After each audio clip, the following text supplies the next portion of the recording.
Salut les amis, c'est Monsieur Josh. On se retrouve aujourd'hui pour une nouvelle et dernière vidéo de cette année. J'ai pris une bonne résolution, je vous laisse regarder jusqu'à la fin de cette vidéo. Aujourd'hui, on va discuter de comment j'ai découvert le bushcraft et comment je suis tombé amoureux de la forêt. C'est parti. Comment ma passion pour la forêt a commencé. Ça remonte à quelques années. Alors que je me promenais tout seul dans la rue, tranquillement et paisiblement, une voiture s'arrêta devant moi et un individu en sortit et m'assomma. Ils m'ont emmené et m'ont abandonné dans la forêt. Et je me suis réveillé. Et c'est alors que j'ai dû survivre. Non, je déconne, c'est totalement faux. Il s'agit d'une vieille vidéo à moi d'ailleurs. Ça a commencé bien avant ça. Il se trouve que quand j'étais petit, le mercredi, le jour où les enfants ne travaillaient pas, on sortait régulièrement, mon frère, mes sœurs et ma mère, en forêt. On se promenait, on faisait la cueillette des champignons, la chasse aux grenouilles et aux lézards. C'est aussi comme ça que j'ai appris les sortes de champignons. Le bolet, le cèpe, trompette de la mort, le coprin chevelu, que d'ailleurs je ne sais plus à quoi ça ressemble. Je crois que c'est un genre de champignon avec des cheveux, il me semble. Enfin voilà, j'ai vraiment appris pas mal de choses sur les champignons, notamment que les rouges à point blanc sont les meilleurs pour la santé. Et qu'il faut les consommer. Alors non, ne mangez jamais un champignon rouge, ils sont vénéneux, ou vénéneux, hein, ils sont mortels. Voilà, depuis tout petit, la forêt est mon terrain de jeu de prédilection. Je sortais beaucoup avec mes potes, c'est là-bas qu'on a fait nos plus grosses conneries. J'étais déjà le roi à ce moment-là pour fabriquer des arcs et des épées en bois et pour se foutre sur la gueule dans les bois. Vous pouvez voir d'ailleurs ici une photo de moi à l'âge de 13 ans je crois, déjà perché dans un tronc avec la plus grande des fiertés. J'ai vraiment passé toute mon enfance pratiquement dans les bois à faire des conneries. Seulement, je me rappelle quand même que dans la forêt il y avait quand même une atmosphère assez mystique pour moi. Quelque chose de particulier. Je sais que quand la nuit tombait, j'évitais d'aller dans les bois. C'est quelque chose qui me faisait peur. Car je savais qu'il y avait des animaux sauvages. La nuit, avec un pote, on partait souvent par la fenêtre pour s'aventurer dans la rue la nuit, mais je sais qu'on n'y a jamais foutu les pieds dans la forêt parce que ça me foutait la trouille et donc je n'ai jamais passé de nuit en forêt. Bon, après j'ai grandi, hein, forcément je n'allais plus trop dans la forêt, mis à part pour faire mes courts-métrages. Je me rappelle quand même que quand je n'allais pas bien dans ma tête, je me levais très tôt le matin pour aller dans les bois. Ça me faisait réfléchir, ça m'apaisait et j'adorais ça. Bon, après j'ai déménagé, j'ai vécu seul dans mon appart et j'ai commencé un petit peu à m'intéresser à des vidéos notamment sur la forge de couteaux, le bushcraft. J'ai découvert des chaînes, notamment celle de Julien Tex et les Indomptables dauphinois, mais je n'ai jamais passé le cap du bushcraft parce que là où j'habitais il n'y avait pas de forêt et je me rappelle que ça me manquait beaucoup. Bien plus tard, j'ai encore déménagé et j'ai vécu dans la montagne, du côté de Chambéry. Je regardais encore beaucoup de vidéos de bushcraft. Malheureusement, je ne sais pas pourquoi. Je me suis aussi beaucoup enterré dans les jeux vidéo. Je passais le plus clair de mon temps à jouer. Je ne sortais pas.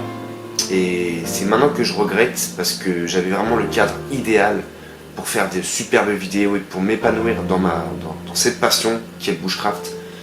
Et je regrette beaucoup parce que du coup je suis redescendu en Seine-et-Marne parce que je ne me plaisais pas là-bas. Voilà. Il y a eu un gros coup dur dans ma vie, c'est qu'il y a un moment donné où j'ai dû rendre mon appartement avec ma copine et on a vécu chez mes beaux-parents, donc les parents de ma copine, et je me sentais pas bien là-bas parce que je me sentais pas chez moi. Et c'est là que la passion du bushcraft a réellement commencé parce que j'avais une forêt vraiment à côté et c'est là que j'ai commencé à sortir seul, à me mettre au bushcraft et ça m'a vraiment aidé à avancer en tout cas. Voilà, j'ai fait mes premières vidéos à ce moment-là et je me rappelle que j'avais déjà commencé et c'était vraiment de la grosse merde. Je vous mets la vidéo tout de suite.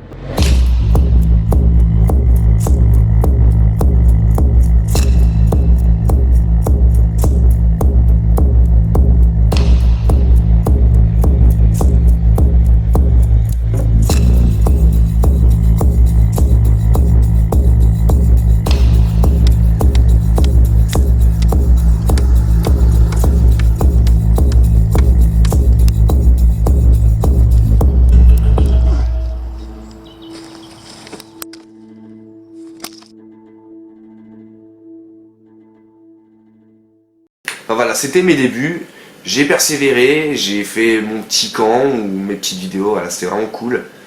Mais je me suis dit qu'il fallait que je passe le cap de la nuit en forêt. On dorme dans la forêt? Bah ouais. Je réalise alors cette première vidéo avec Anthony. Je passe vraiment une super nuit, c'est la première fois que je me suis endormi. Et bon, bah, vous connaissez la suite, hein, on a été réveillé à 4-5 heures du mat, on a remballé le camp. J'ai refait plusieurs nuits, je n'ai jamais vraiment redormi comme j'avais dormi la première fois et je suis vraiment déçu. Le temps a passé, j'ai fini par totalement arrêter l'urbex pour diverses raisons, voilà. Et à m'approfondir vraiment dans la voie du bushcraft, de la forêt, de la nature. Vraiment, je me suis vraiment retrouvé dans cette discipline. Énormément de choses qui me plaisent, notamment sur le matos, c'est un truc que j'ai toujours adoré, moi, c'est d'acheter mon matériel et de chouchouter mon matos, c'est vraiment dans le bushcraft, on est plein de matériel concrètement. Savoir aussi que j'ai une grosse inspiration pour le peuple viking depuis déjà très longtemps maintenant, et dans la forêt, je retrouve vraiment quelque chose de très mystique, comme je le disais au début de la vidéo, et je sais pas, il y a quelque chose qui résonne à l'intérieur, j'adore ça.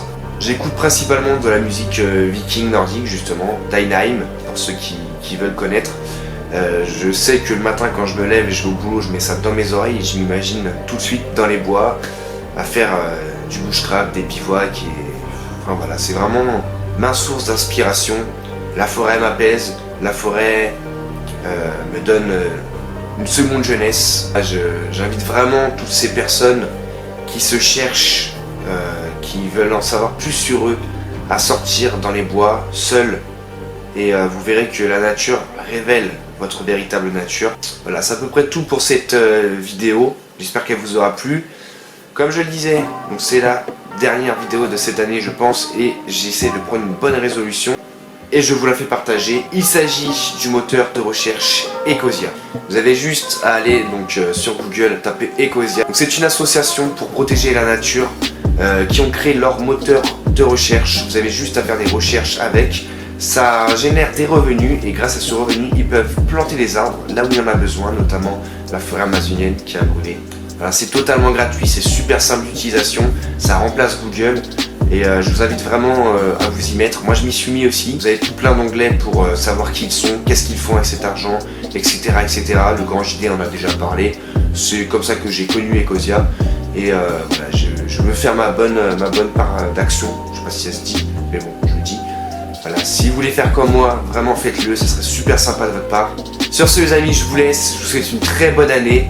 Je vous dis à la prochaine, n'hésitez pas à faire partager cette vidéo, à vous abonner si c'est pas fait. Je vous dis à la prochaine, ciao.